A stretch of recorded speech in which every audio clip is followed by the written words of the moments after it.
Now, upon being presented with this graphic, you might be a little confused, and to be frank, so was I. So I asked its author about their sources. They replied fairly quickly, which was neat, and oh my. Okay, this image is a lot to take on, so let's start off by looking at its origins. I have stumbled upon it in a Reddit thread, which I wish didn't exist. As shown here, the person who posted it isn't necessarily its author. As they themselves state, they were inspired by the works of John Anthony West, Laird Scranton and Federico Faggin. The link, visible in the first portion of my conversation with this person, leads to this YouTube video. It's an hour-long interview in which a renowned physicist, Federico Faggin, and Professor D'Ariano talk about the possibility of quantum fields displaying the symptoms of non-algorithmic randomness, which can technically be attributed to free will. What is non-algorithmic randomness, you ask?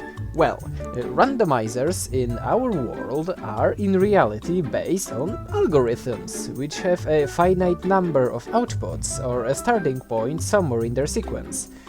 For example, the srand function in the C++ language, the bane of my existence, used to change the starting point for the rand function. The srand counts the number of seconds from January of 1970. It's like using your clock to generate a new seed for a Minecraft world. The seed changes every time, so they all look random, but they are still based upon the time your clock tells you. If it's 1310 of April the 20th, 2025, your start point would be that number. It's called pseudo-randomness because it isn't actually random. And as Professor Faggin states, the main difference between quantum and classical physics is that quantum physics is indeterminate, which not only leads to the collapse of classical physics in the quantum world, but also to its absolute randomness, not confined by 0 or 1 by any kind of algorithm. Now, our hero claims to have been inspired by it, however, in precisely 0 of 79 minutes of its runtime does this video ever mention ancient Egypt or its language. And I found a source publication directly related to said video and send our today's graphics author a link. Simply put, neither it, the publication, nor the video seem to support the Redditor's theory about the ancient Egyptian connection. And this was the reply. They agree that Professor Faggin says nothing about Egypt. They knew that he says nothing. But look what they said. But if we were to only read the Shakespeare quote, stating that Professor Faggin's work was one of their sources, was simply a lie. At best, their inspiration was Shakespeare, a quote from Shakespeare. And as far as I know, Shakespeare never held a degree in archaeology. The two other authors which today's hero mentions are John Anthony West and Laird Scranton. The first one was a science fiction writer, a pretty good one actually. He was given the Hugo Award, and a proponent of shifting the Great Sphinxes of Giza origins to 10,000 BCE and attributing its creation to the Atlanteans. He was also a guest on Joe Rogan, and since Mr. West passed away in 2018, I will only say that his theories are silly. Lord Scranton is, perhaps not surprisingly, also not an archaeologist, but a software engineer. This didn't stop him, however, from publishing multiple books about the cosmology and supposed mysterious knowledge of the Dogon people from Mali. Relevant today is the Secret Symbols of the Dogon, in which he tries to find a connection between the Egyptian hieroglyphs and particle physics. His point based solely on how those hieroglyphs look, while carefully skirting around their actual meaning, something today's hero is also guilty of, and as it's shown by these images. I feel that explaining them first might be important, since, as I've said, they are their source material, and if the quality of one's source material can be compared to that of a Moskvich factory. So, let's start from my favorite one.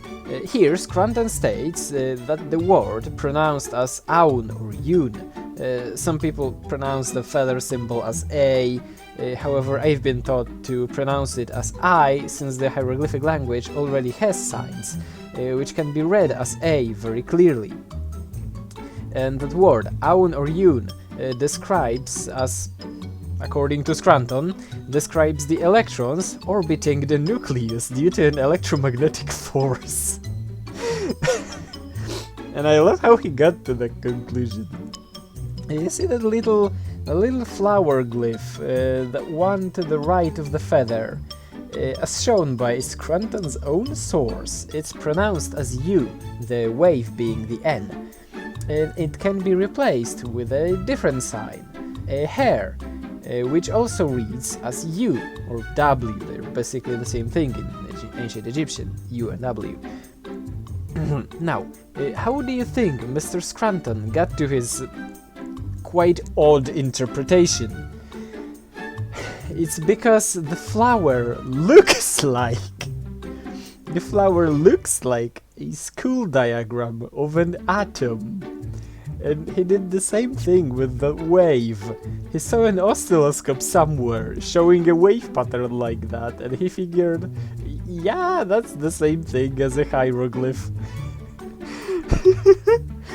What the fuck? As you all can most likely clearly see, the word itself means to make or to open, and has nothing to do with electrons performing a circular motion. The funniest thing is that Scranton and, by an extension, our today's hero, both assume that this is what an atom actually looks like, his argument being that the Egyptians knew that and thus made a corresponding hieroglyph. Now, if they did knew what it looked like, if they did, they didn't, we didn't until like the 30s, but if they did, they wouldn't have depicted the electron's motion as an orbit, because there is no actual orbit. They just sort of exist on different distances from the nucleus, jumping from a higher energy status to a lower one, and vice versa, in a cloud of probabilities. That's why we call it the electron cloud. And if the Egyptians knew what an atom looks like, their only depiction of it wouldn't be a primary school level diagram with lines of orbits. Now, following Scranton's mildly questionable interpretation, today's hero created this. What you're looking at is a diagram from this paper, showing the least action orbital resonance of different components of a hydrogen atom. The zigzags and sinusoids represent the highs and lows of each particle's energy state. Keep in mind that that's a gross oversimplification. Underneath, we are presented with this word, Ren. However, our hero's version is a bit different. For a reason unknown to nature, they've added an A to the word, making it a Rina. Now, why was this letter added? I have no clue, and the author provided zero explanation, of course. My closest guess is that in Egyptian language, the suffix A can be translated as great, For example, a phrase Nature-A can be understood as the great god, Nesut-A would be a great king, and so on and so forth.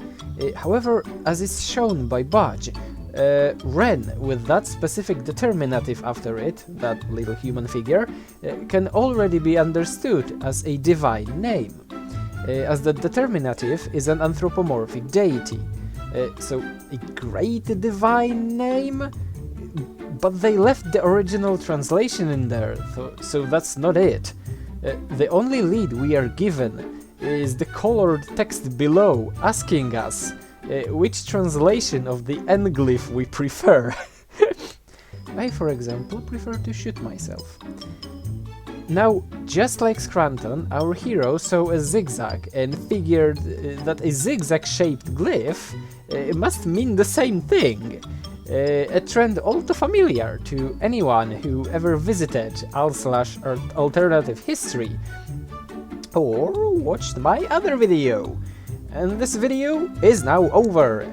I'm cutting the analysis of this artwork into multiple parts, mostly due to lack of free time.